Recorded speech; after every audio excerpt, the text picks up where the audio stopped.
नमस्कार। हमारे YouTube channel LNB electrical में आप सभी का स्वागत है।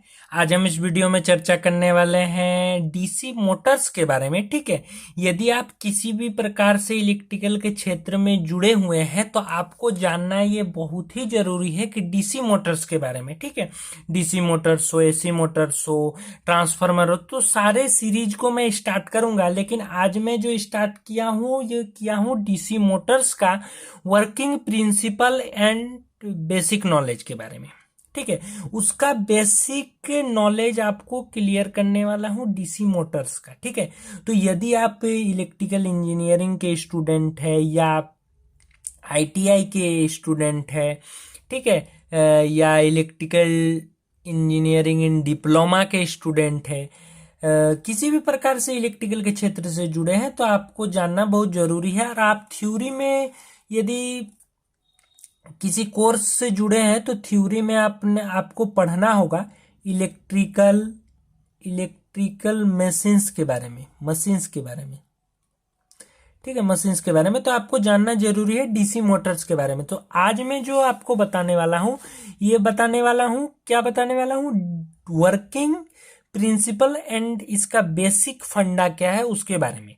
तो वीडियो के अंत तक जुड़े रहे। मैं बहुत ही आसान भाषा में, आप सिर्फ वीडियो को अंत तक देखें, आपको इसका वर्किंग प्रिंसिपल एवं बेसिक नॉलेज बहुत ही आसान शब्दों में क्लियर करने का मैं प्रयास करूंगा। और आशा है मुझे कि आप बहुत ही अच्छे ढंग से हमारे बातों को और हमारे बताए गए सभी बातों को, ठीक है, इस टॉपिक से जुड़ी सारे बातों को बहुत ही आसानी से समझ जाएंगे।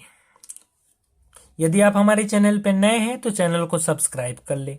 और यदि इस वीडियो के वॉच करने के बाद आपको लगे कि ये वीडियो बहुत इंफॉर्मेटिव है तो चैनल को, इस वीडियो को लाइक और शेयर जरूर करें। तो डीसी मोटर्स के बारे में, तो डीसी मोटर्स सबसे पहले हम जानेंगे कि मोटर किसे कहते हैं। मोटर्स एकदम बेसिक से हम चलते हैं। ठीक है, मोटर्स, तो मोटर्स का डेफिनेशन है जो इलेक्ट्रिकल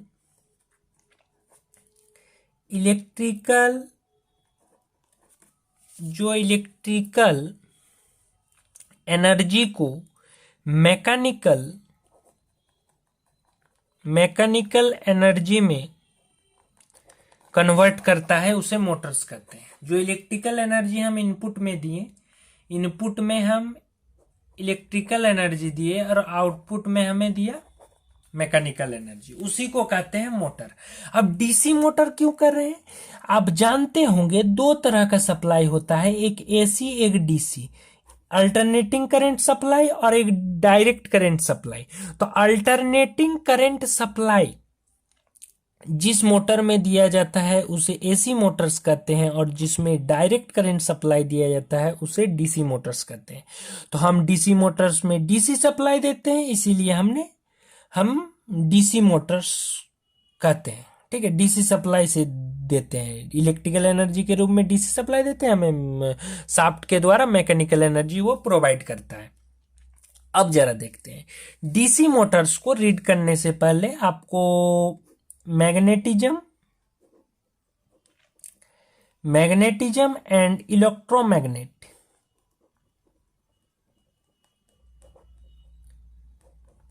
इसका एक चैप्टर है। ठीक है, मैग्नेटिज्म एवं इलेक्ट्रोमैग्नेट का, इस चैप्टर को आप रीड करने के बाद डीसी मोटर आपको समझना आसान हो जाएगा और बहुत ही अच्छी तरीके से आप समझ पाएंगे। तो आपसे अनुरोध है हमारा कि इस चैप्टर को रीड कर ले। यदि आपको इस चैप्टर में से किसी, जैसे मैग्नेटिक फ्लक्स है, मैग्नेटिक एक्सिस है, मैग्नेटिक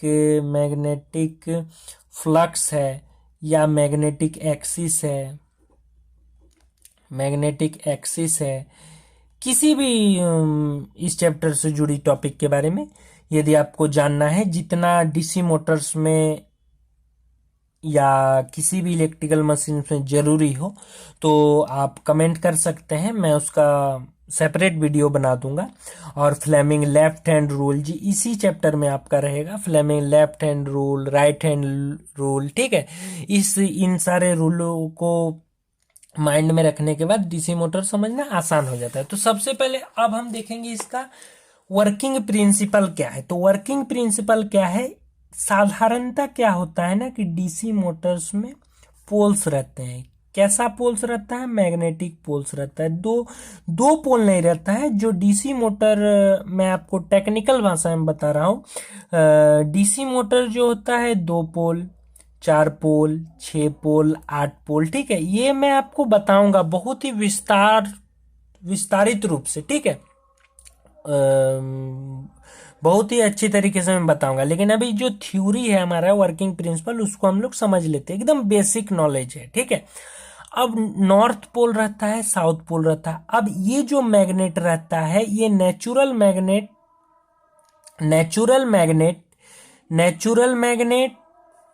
या परमानेंट मैग्नेट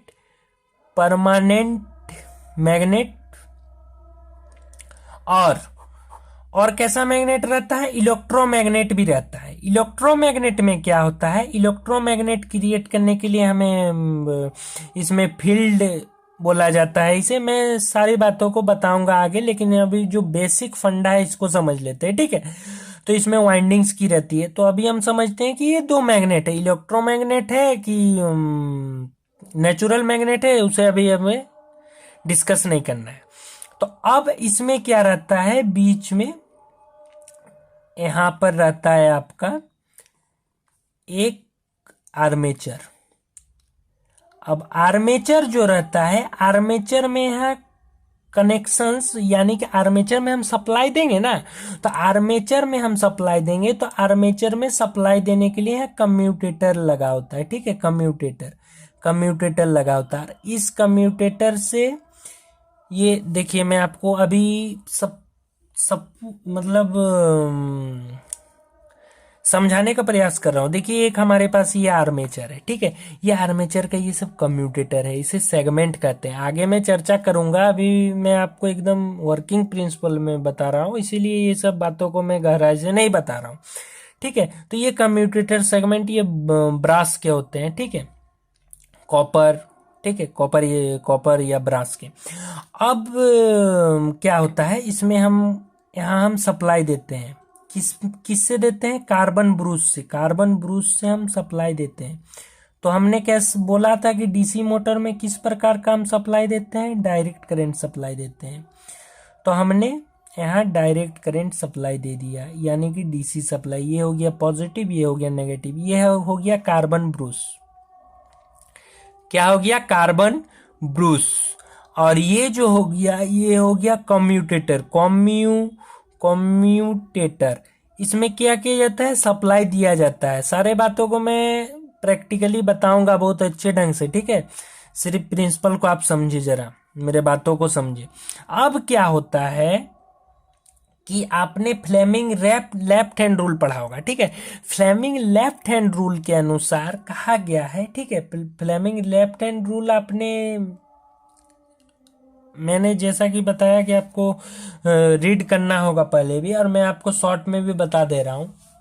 इसकी वर्किंग प्रिंसिपल क्या है कि आप एक नियम आपको याद होगा कि यदि किसी कंडक्टर को, जिसमें से यदि किसी कंडक्टर, ये मान लेते हैं कंडक्टर है, तो कंडक्टर से यदि करंट पास हो रहा है, ठीक है, जिसमें से इलेक्ट्रिक करंट प्रवाहित हो रहा है,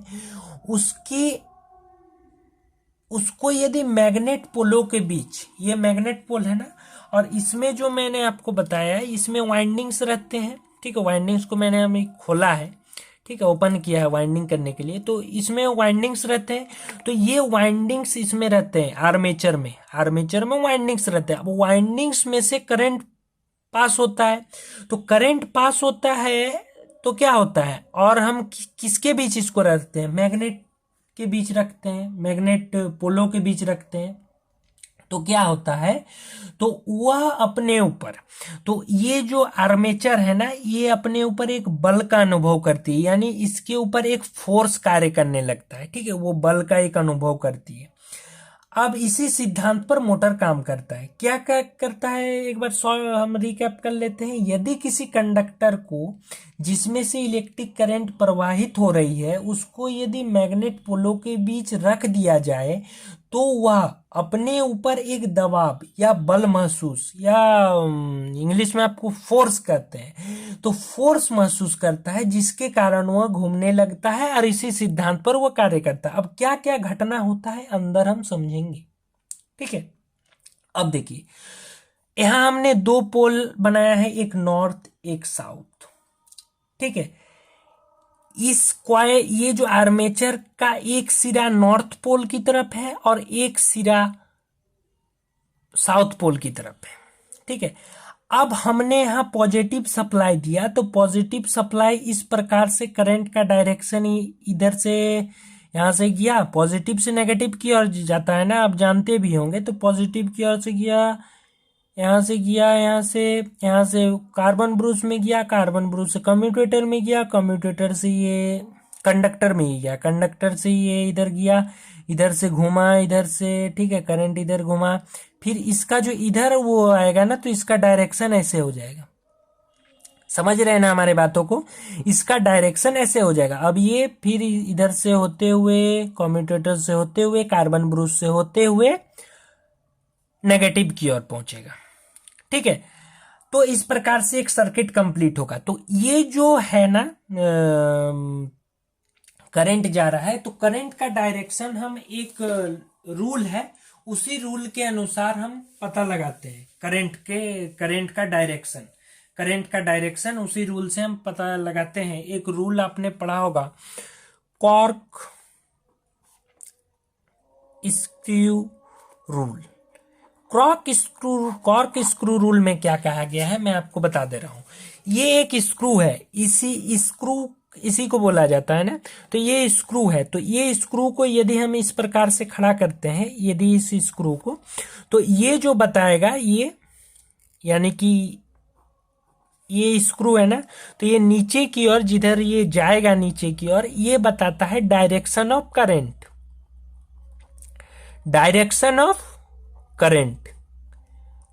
और ये जो बताता है जिधर ये घूम रहा है, जिधर टाइट करेंगे ना, तो ये नीचे की ओर जाएगा, तो नीचे ये करंट का डायरेक्शन बताएगा। और इसका जो डायरेक्शन ऑफ रोटेशन है, जिस तरफ ये घूमेगा, वो होगा, जिधर रोटेट करेगा वो होगा direction of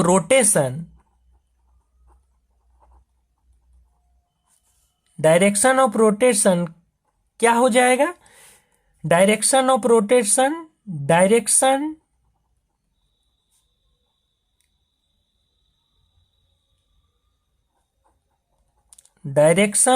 of magnetic field.